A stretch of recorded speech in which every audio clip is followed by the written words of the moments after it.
आ जाती है, कभी इंपोर्ट की हुई खाद बच जाती है, एक्सपोर्ट करना शुरू कर जाते हैं। तो एग्रीकल्चर की तरफ ध्यान नहीं, न्यूट्रिशन की तरफ ध्यान नहीं, सेहत की तरफ ध्यान नहीं, ध्यान है किस तरफ? क्या ट्रांसपोर्टेशन की तरफ ही सिर्फ ध्यान है या फिर कुछ और चीजें भी हैं जिनकी तरफ तवज्जो होगी? तवज्जो तलब है हमारे यहाँ कराची से तोरखम की तरफ एक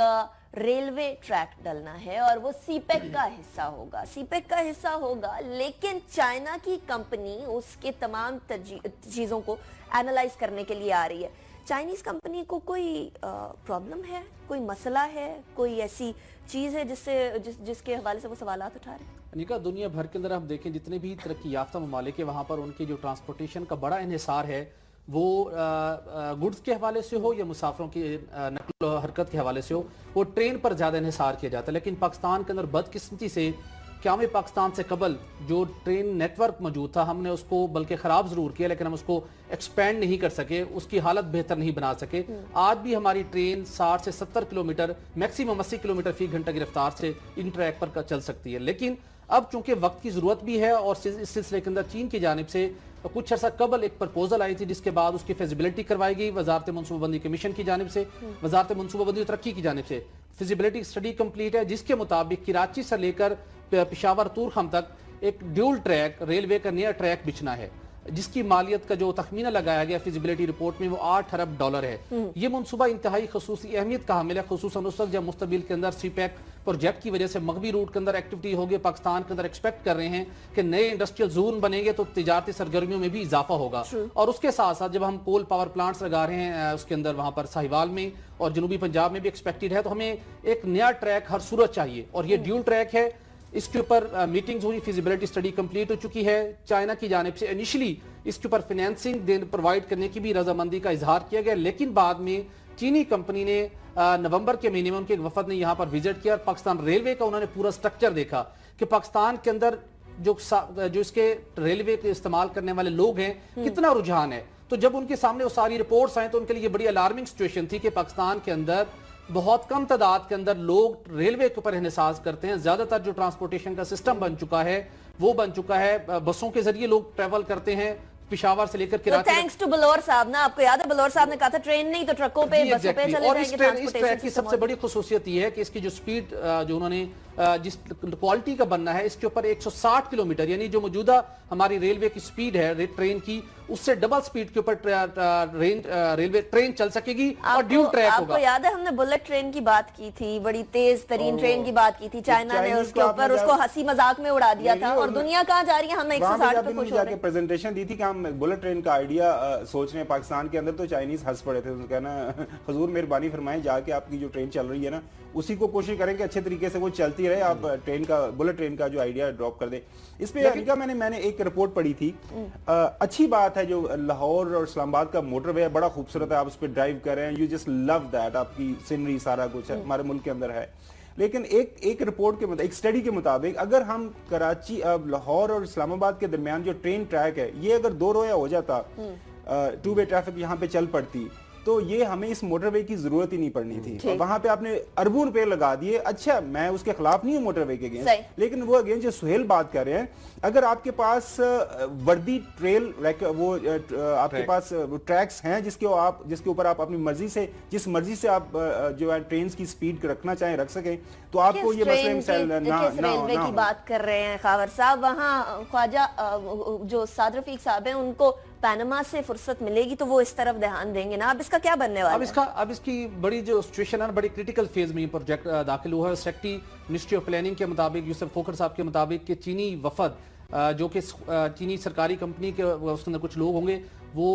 रवां हफ्ते ही इस्लामाबाद आ रहे हैं, उनके साथ हतमी डायलॉग और इस मंसूबे के ऊपर उनको हमने कन्विंस करना है कि ये प्रोजेक्ट पाकिस्तान के लिए कितनी अहमियत का हामिल है और बिजनेस पॉइंट ऑफ व्यू से हम इसको फिजिबल बना सकते हैं। अगर हमने चाइनीज को कन्विंस कर लिया तो हमें फाइनेंसिंग भी मिलेगी और इस प्रोजेक्ट को भी तामील करके देंगे, वरना ये प्रोजेक्ट डंप हो जाएगा। सवाल है, ये हम पाकिस्तान की हर चीज सीपैक में डालते जा रहे हैं, ये कोई ऐसी चीज रह जाएगी जो हमारी सीपैक के अलावा भी हम अपने तौर पे भी कर सकें? घुमान साहब, जब हम हमारे ऊपर 60-70 बिलियन डॉलर से ज्यादा के कर्ज होंगे, हर प्रोजेक्ट हम शुरू करने से पहले कर्ज लेंगे वर्ल्ड बैंक से, IMF से या आलमी मालियाती इदारों से, और उनकी काफी सख्त शराइत के ऊपर تو اس کے بعد کیسے ہم ایکسپیکٹ کر سکتے ہیں کہ ہمارے انفراسٹرکچر کے پروجیکٹ جو ہیں وہ ہم خود بنا سکیں؟ جب تک ہم اپنی اکانومی کو ریوائیو نہیں کر پائیں گے، اپنے پاؤں پر کھڑے نہیں ہوں گے، تو اس وقت تک ہمارے پاس پھر چین ہی بیسٹ آپشن ہے کہ جو تھوڑے سے سافٹ لون کے اوپر پیسہ بھی دے رہا ہے اور ہمیں ساتھ کام بھی کر کے دینے کو تیار ہے، ٹیکنالوجی بھی ٹرانسفر کر رہے ہیں۔ تو جب تک ہم خود اپنے آپ کو خود انحصاری کی طرف نہیں جائیں گے، اس وقت تک ہمیں انحصار کرنا پڑے گا۔ ٹیکنالوجی کی بات کر رہے ہیں تو ڈیفینیٹلی ٹیکنالوجی کی بھی آگے بات کریں گے، اور اگر خود پر انحصار کرنے کی بات کریں تو افسوس ہے، ڈیفینیٹلی افسوس ہے کہ ہر بچے پر، ہر پیدا ہونے والے بچے پر تقریباً 1,15,000 کے قریب قرضہ ہے ہر پاکستانی کے اوپر، 20 کروڑ عوام پر۔ اور ہماری حال یہ ہے کہ ہم خود سے پیسہ پیدا کرنے کی بجائے یا خود سے طریقہ کار ڈھونڈنے کی بجائے اکانومی کو بہتر کرنے کی ہم قرضے پہ قرضہ لیے جا رہے ہیں، اور یہ سب سے آسان طریقہ یہ دکھانے کے لیے کہ دیکھیے ہم نے کام کیا۔ بریک کی طرف جائیں گے، بریک کے بعد ٹیکنالوجی کی کچھ بات کریں گے۔ Welcome back after the break. Break میں جانے سے پہلے آپ کو بتایا کہ ٹیکنالوجی کے حوالے سے بات کریں گے، تو آپ کو یاد ہوگا دہشت گردی کے حوالے سے ایک بات ہوئی تھی کہ افغانستان کی سمز کا یا افغانستان کی موبائل کمپنی ہے، ان کے سگنلز یہاں بارڈر کے اراؤنڈ ایریا پر آ رہے ہوتے ہیں، جس کی وجہ سے دہشت گردی کو قابو میں لانا بہت مشکل ہوتا ہے۔ لیکن دہشت گردی کو قابو میں لانے کے لیے آپ کو افغانستان کے سگنلز کی ضرورت نہیں۔ یہاں ایک بہت بڑا مسئلہ کھڑا ہوا ہے، اور وہ مسئلہ یہ ہے کہ سیٹلائٹ انٹرنیٹ یہاں آ رہی ہے رجسٹریشن کے بغیر، جس کی وجہ سے بہت سارے انٹرنیٹ یوزیج کو ٹریک کرنا مشکل ہو جاتا ہے۔ بھٹی صاحب یہ بتائیے گا کہ یہ ان رجسٹرڈ سیٹلائٹ انٹرنیٹ یہاں استعمال ہو رہی ہے، نیشنل ایکشن پلان ہم لوگوں نے بنایا، ہم لوگوں نے ڈیسائیڈ کیا کہ ٹیکنالوجی کے فورم پر بھی یا ٹیکنالوجی کے فرنٹ پر بھی ہم لوگوں نے دہشت گردی کو مات دینی ہے، لیکن یہ غیر رجسٹرڈ سیٹلائٹ انٹرنیٹ سروس کی وجہ سے یہ کام مشکل نہیں ہو جاتا کیا؟ دیکھیں یقیناً نہ صرف مشکل بلکہ ملک کی سلامتی کے لیے بھی سم ٹائم خطرات پیدا ہو جاتے ہیں، اور چونکہ پاکستان کے اندر P T A Pakistan telecommunication authority کی اجازت کے بغیر، اس سے رجسٹریشن کروائے بغیر، اس سے این او سی حاصل کیے بغیر، اس کے ساتھ ساتھ کوئی بھی انٹرنیٹ سروس پرووائڈر ہے، وہ بھلے موبائل فون کمپنیز ہوں یا کوئی بھی ہو، اس کو اپنے ٹیکنیکل پیرامیٹرز